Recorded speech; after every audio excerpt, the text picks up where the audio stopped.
Welcome back to the Life of Sai. We back.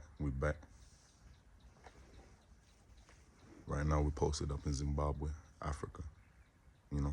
Just want to thank God real quick. Thank God for all of the blessings that He's been putting onto my life.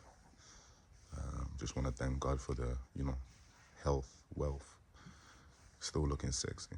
You know what I mean? We just gotta thank God.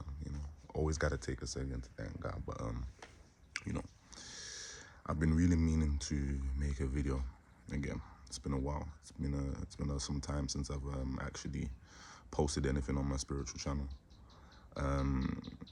There's a reason for that. Of course, life. Life has been a madness for the past. I don't know when the last video was. I know the last video was the message to the hustlers, right? And I hope you guys really did take heed to that message. That message is still relevant today. If you haven't watched that video, go and watch it. Go watch all of the other videos. I've spoken about a lot of topics on this channel. There may be some new people here today that probably haven't seen my channel before, but are now a part of my journey, and now a part of the vortex, a part of the spiritual vortex of, wanting to better yourself, wanting to become a better person, wanting to just become not even really a better person, but just really becoming your true self, because your true self isn't always necessarily better. And I think we gotta, stop glorifying this thing about becoming your better self. Just become your true self. You understand what I'm saying? It's not for us to be subjective and judge whether or not that is a better self, that is a good self. You understand what I'm saying? But there is a true self that we're all trying to chase, and that is the, you hear that? Beautiful birds chirping. You don't even get that in UK no more. I feel for you guys in UK, And I've been trying to feed the birds in it so they can keep coming back to my house. Like, I don't even know if they've ate the seeds that I left them. But anyway, the motherfucker distract them and man. There's beautiful sounds and stuff. But yeah, man. Like, I was thinking about what I should talk about today. The more that I thought about what I should talk about, the less I knew what I wanted to talk about. So I was just like, you know what, let me do how I used to do these videos. Just hit the record button and just let whatever flows out of me flow. Whatever God is telling me to say, channeling me to say, whatever you want to call it. Let it just come out and flow out. And I think the main topic I want to talk about is the strength that I found in learning my true heritage and my ancestral heritage and where I come from. Because I think the main issue for a lot of black people is that we suffer with identity crisis. Obviously, we've been through, slavery, colonization, displacement of a lot of African people around the world. People can't even really survive here in Zimbabwe. A lot of people actually have to leave, to go make money just to be able to send it back home so people can like survive and live. And, a lot of uneducated people always ask about why is it like that? Why is it like that? Well, you need to understand. I think just recently I was looking at Hong Kong, and I realized that, Hong Kong is not even been more than 100 years since they've been out of colonization. Like, like they were colonized longer than they've been free.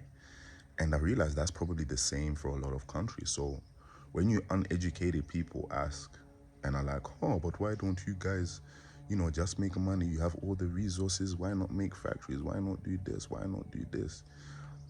If someone occupied your land and colonized your land for 200 years, and you've only had your land free for about 15, 20 years, do you really think that's enough time to undo the damage of those 200 years?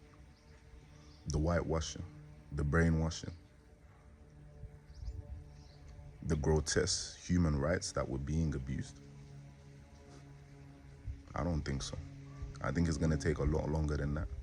It's gonna take a lot more than that. It's gonna take more people like me coming back home, realizing the struggles that's going on the ground, realizing the gaps in the market, and realizing that, we need more people on the African front. We need more people on the African liberation team.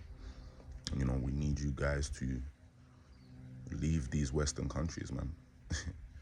You don't want to be there already, and you know that. The place you want to be is Africa, and that is just the truth. And going back to what I was saying about why it's important to understand your African heritage is because, you know, we inherit kingdoms.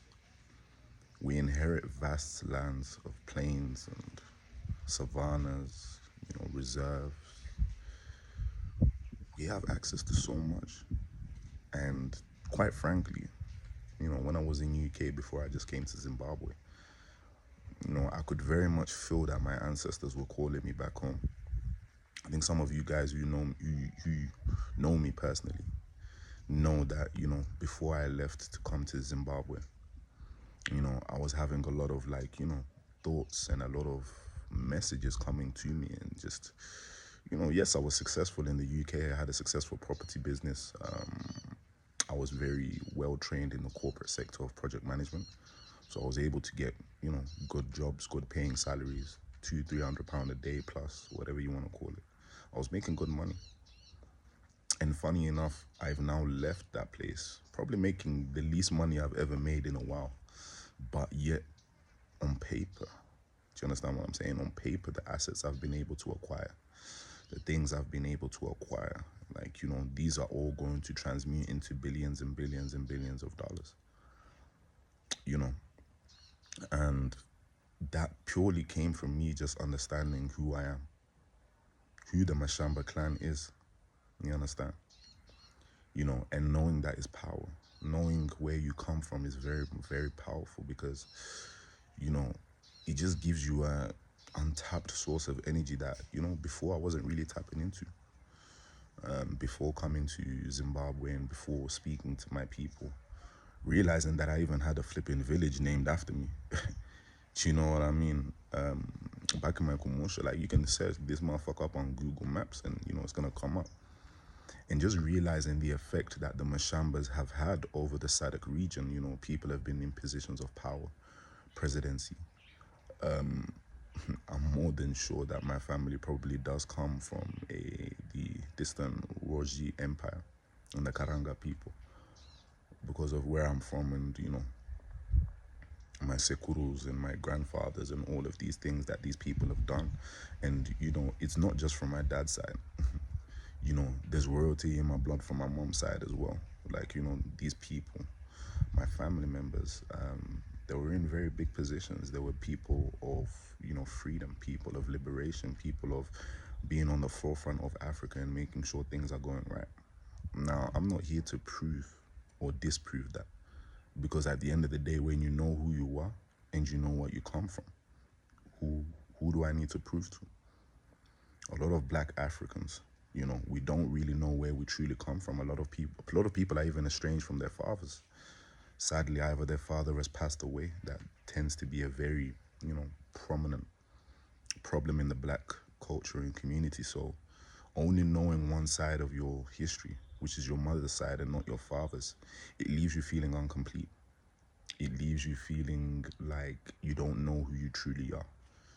You don't know the protection that has been casted over your life, or even ill doing that's been casted a part of your life, And to me, it's very interesting that we've managed to even succeed in the way that we have without knowing where we've come from, without knowing our heritage, without knowing who our people truly are. And, understanding our role in the position of bringing Africa back on top, because, this is a worldwide phenomenon. A lot of black Africans are feeling the same way. A lot of black Africans want to go home. Just as recently, I've actually went back to UK, not too long ago. I think it was about 3 weeks ago, for the first time in a while. And nothing changed. Everyone was still depressed. Everyone's still getting raped by the government. Well, I'm gonna have to blur that out, because what? I don't make money from these videos anyway, so I don't think it really matters. But maybe wasn't the best choice of words, But hey, we're human. But a lot of people are being abused by the government. Taxes are going higher. They've just released a new safety act called the Public Online Safety Act or whatever. Just before I left, there was now facial recognition vans that were being trialed in the UK. Protests are more on the rise now, and you can really see what's going on in these Western worlds and how certain communities are now being ostracized from, the Western world. For example, I'm going to be quite very frank in this video. Islam and Muslims are very much under a pressure throughout the Western world to either adopt to the Western world's customs or to go back where they come from. And, for the longest, I used to get offended when, white people used to tell me, yo, just go back where you came from, go back where you came from. I used to get offended at that. But then, at a young age, I very quickly understood that, no, these guys are right. Like, I'm in a foreign land. I'm in a place that doesn't align with my belief systems, with what I believe in. These are the people that abused and, pillaged my villages, my countries, my peoples, So that was probably the best advice I was ever given in life, is go home. Now, the situation isn't the same for everyone. A lot of people also come from countries that are ridden with war, ridden with poverty, ridden with a lot of things.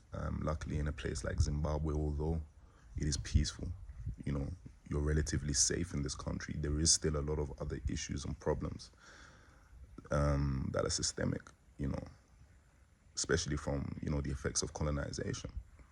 Now, I'm not here to play the victim, because if I was, I would still be in UK screaming. Do you understand what I'm saying? But no, I'm here on the ground in Africa. I'm here making a change. I'm here pushing the better of my people. And, I really think what I'm actually even seeing is that there is really a gap of just examples of diasporans who have came back from, the UK or the Western world and have been successful. Coming to Zimbabwe has been the toughest experience of my life, toughest journey of my life. I've never lost so much money. I've never been betrayed as much. But at the same time, I've never been showed as much, and I've never, even had access to as much. Like, there's a caveat to everything, isn't there? And although the bad has now kind of transpired and we've went through the trials and tribulations, we've went through the lessons that we had to learn to get to the position that God has given me now, which is a power and position of kingship, a power and position of leading my people and leading myself into a more righteous and prosperous place for my people.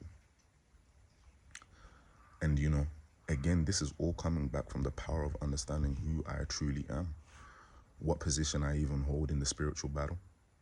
A lot of people are in war right now, but you don't even know what your rank or your position is.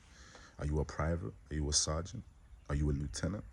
Are you a major? Are you a corporal? Understanding your position means you can play your position effectively and well. But if you don't even understand what your position is, what's the conversation? What are we really talking about? I don't really want to go in to start talking about my position too much on here, because it's very much tied to our people, like the Zimbabwean people, the Zimbabwean culture.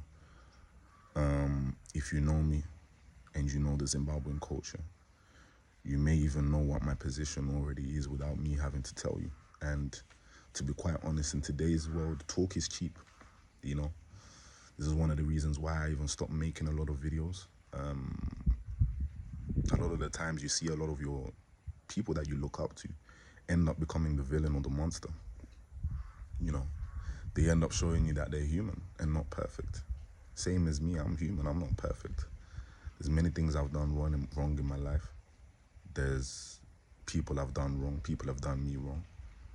But I think the biggest lesson that I've learned as of recently is just not to take things personally.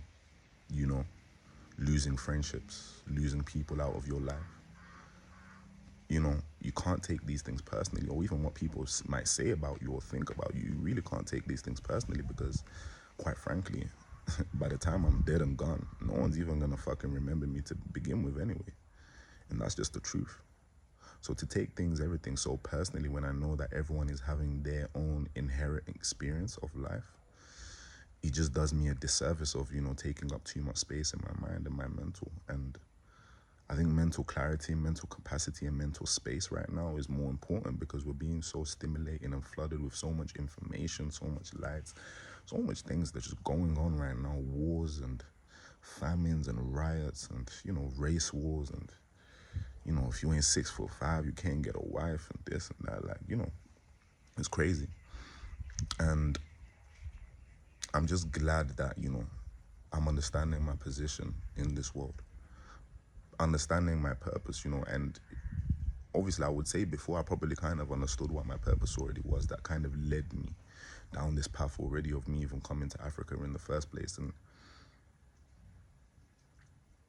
again, it's just so important to know where you truly come from, know what your ancestral history is like, because you can draw so much power and strength from that. Some of you may say, okay, what about if my family is not in the best place, not in the best position? Well, that should be your motivation. That should be your motivation of fixing things and making things better. Especially in the African culture and especially in Zimbabwean culture, we have this culture of just brushing things under the rug, ignoring things, letting things grow and pester, victim mentality. I think a lot of black people just suffer from that generally. And we're too busy in the clubs, we're too busy drinking, busy smoking weed all the time. You understand what I'm saying? But when, quite frankly, the things that are changing in the world and how fast they're changing, you won't have a chance to, now step up your game in the future. I just genuinely don't believe that. We are getting to the end games of whatever this world that has been created, whatever this reality that has been created. We can see that China is now the new superpower of the world. Even after being into Asia myself for the very first time, I was amazed by what I actually saw.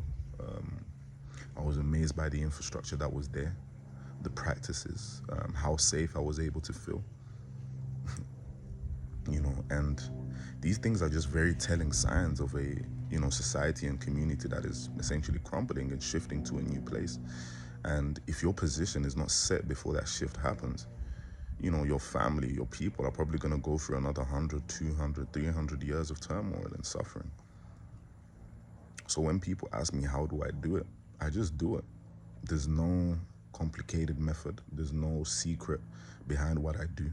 I don't even have a morning routine anymore because it's just bullshit. I just get up and get it done. Whatever path God is showing me on that day is the path that needs to be, exercised with most consciousness and with the most, urgency and priority. So, being able to, fully endorse myself in, God and his purpose for me and, walking in the spirit, it's just been so freeing. My life isn't perfect. I still struggle with thoughts of loneliness. I still struggle, with some level of anxiety, but it's gotten much better, especially being in Africa. Like, the level of calmness that you get here is just, it's undeniable. It's a bit too calm sometimes. So if you don't have things to do, you can actually tend to feel crazy, But I think being a wise man is also understanding when to be still, when to not say things, when to not post, when to retract and to, be in solitude so you can hear the lessons and the messages that are trying, to come to you, that are trying to be received by your spirit and by who you are. Why is this important? Why does this matter when it comes to understanding your true heritage and understanding where you come from? Well, it's important because, for example, I'm a Muchengeti. Known as Muchengeti Masham. Now, if you're Shona, you may kind of understand that a little bit. People are probably thinking, damn, this nigga's proper Zim now, speaking the language fluently and all this, knowing new words and that, and knowing how the culture works and, who our true spiritual protectors and guiders really were, not these white Jesuses and, the stuff that we'll be seeing now, because at the end of the day, understanding where you come from is power. Understanding who you are is power. Imagine living your whole life not knowing who you truly are. And then at the end of your life, you can finally come and find out that, your people were kings. Your people were the people that led things. Your people were always in positions of power. You know, they were chiefs, they were sabuks, they were, you know, kings, they were rulers. You know, they were military majors, they were in the Air Force, they were this, they were that. And, you know, you actually then kind of start realizing how much of a dangerous person you really are to the Matrix, you know, or to people who aren't really accepting the truth that's really being put in front of them right now. Because, you know, that's why I just don't really have time for small talk these days, you know, because it's like, you know, your actions will very much show the type of life that you're living. And for the people that know me, the people that have been following my journey, especially on Snapchat, because I don't really use any other social media as much anymore. And even on Snapchat, there is times where I'll just disappear, you know, for like months on end, maybe even years, because, you know, that mental clarity, that mental space, and, you know, the things that I've even just got going in life, you don't really have time. You know, and sometimes I do feel bad for obviously not being able to reply to people and to message people. But the question I always ask myself is this: if someone was on the precipice of greatness, if someone was on the precipice of changing their life, becoming wealthy, maybe becoming the president of a country, you know, whatever that may be, are you really going to hold it against that person for not, you know, appeasing to bullshit, appeasing to conversations that may not be valuable to that person in that time? And, you know, it sounds very like rude for me to say, but for me, I don't find it rude anymore, because at the end of the day, this is my life and I can't take other people's missions or things personally. In life, you also need to understand what's yours, what's in your conscious mind, what's actually yours is, you know, who you are, and what's other people's. Because I think especially in today's age, we may even struggle trying to differentiate what really is ours and what really isn't, you know. And that's why there is power in understanding what your heritage is and where you come from, because once you do, you may access the fruits of your heritage, the works of your ancestors, the missions that they've already done. You know, there's already a certain level of spiritual alignment that is already destined for you and that's already open for you, you know. And the moment you accept that, everything changes. You become who you truly are meant to be, or not really become, but, you know, I think that that journey is a lifelong journey. That journey is something that you go through throughout the whole of your life, is becoming your true self after being, you know, conditioned for so long to not be your true self and to be a machine, to be a tool for the matrix, tool for society, without them caring about your well-being or, you know, how you truly feel about these things. I don't know. This video kind of ended up being a rant, but then I also just felt like, you know, a lot of people may have needed to hear this message. Maybe not the whole thing in its entirety, but I think there has been some things that may have provoked something within you, that have may acted as a bridge towards more consciousness and being more conscious. Again, I know I'm not perfect. I know I'm a conduit for whatever God has planned for me. And, you know, it's why I'm always quite reluctant to speak and to even make these videos, because like I said again, you know, you live long enough to see yourself become the villain. So, you know, even people always ask me like, Simba, why don't you vlog what you're doing? Like, you know, you're out here mining, you got mines, you're farming, you're all around the world, you're doing the most. Like, you know, if you made content, you would blow. And I'm like, yeah, that's the point. I still value my privacy so much, and I still value being able to learn and take time. You know, I'm still young, I'm only 27, you know, and to even have access to the things that I have access to, the capital that I have access to, it's very easy for me to not be responsible, for me to go to the club and, you know, not take things as so seriously, because people always say, Simba, you're so serious. And I'm like, yeah, you know, if you meet me and, you know, you don't really know much about me, I'll come across as very serious. But when you get to know who I really am and, you know, you get access, when I allow you access, you know, you see a whole different side of me, with that level of seriousness still intact, of course, because at the end of the day, guys, come on, look what's going on. Islams are being sent back, like, Muslims are being sent back to their country. What about when it's time for y'all niggas to go back? What about when it's time for, black people to just be like, yo, y'all get out of here? What you gonna do then? And at these times, you don't even know where you truly come from. Now you want to start finding out where you come from. When the world's already gone to shit. Foundations ain't been set. You go back home, there's no zessa. There's no, electricity. There's no Wi-Fi. There's no boreholes because you've not done any of these things. You've not prepared yourself for the future that is coming. And by 2030, if you're not prepared, well, good luck to you, my friend, and Godspeed.